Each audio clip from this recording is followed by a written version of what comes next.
Hi friends, ಇದು mini ವ್ಲಾಗ್ನ ನಿಮ್ಮ ಜೊತೆ ಶೇರ್ ಮಾಡ್ಕೊತಾ ಇದ್ದೀನಿ. ಇದು ಬಂದ್ಬಿಟ್ಟು ನಮ್ಮ ಅಮ್ಮನ ಮನೇಲಿ ಹೋಳಿ ಹಬ್ಬದ ದಿವಸ ಪೂಜೆ ಮಾಡಿರೋದು. ಸೊ ಇದನ್ನು ನಿಮ್ಮ ಜೊತೆಗೆ ಶೇರ್ ಮಾಡ್ಕೊಳ್ಳೋಣ ಅಂತ ಅಂದ್ಬಿಟ್ಟು ಈ ವಿಡಿಯೋನ ಅಪ್ಲೋಡ್ ಮಾಡ್ತಾ ಇದ್ದೀನಿ.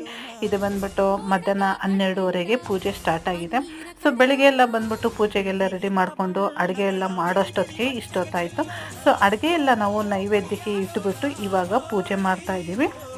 ಇದು ಉಪವಾಸ ಇದ್ದು ಪೂಜೆ ಮಾಡೋ ಅಂಥದ್ದು ನರಸಿಂಹಸ್ವಾಮಿದು ಅಂತ ಅಂದ್ಬಿಟ್ಟು. ಇದು ತೇರು ಕೂಡ ಅಷ್ಟೇ, ಕದ್ರಿಯಲ್ಲಿ ತುಂಬ ಚೆನ್ನಾಗಿ ನಡೆಯುತ್ತೆ ಕದ್ರಿ ನರಸಿಂಹಸ್ವಾಮಿ ತೇರು ಅಂತಂದ್ಬಿಟ್ಟು. ಸೊ ಪೂಜೆ ಎಲ್ಲ ಆದಮೇಲೆ ನಾವು ದೇವ್ರ ನೈವೇದ್ಯ ಮಾಡಲಿ ಅಂತ ಅಂದ್ಬಿಟ್ಟು ನಾವು ಮಹಾಮಂಗಳಾರತಿ ಎಲ್ಲ ಆದಮೇಲೆ ಹೊರಗಡೆ ಇರ್ತೀವಿ.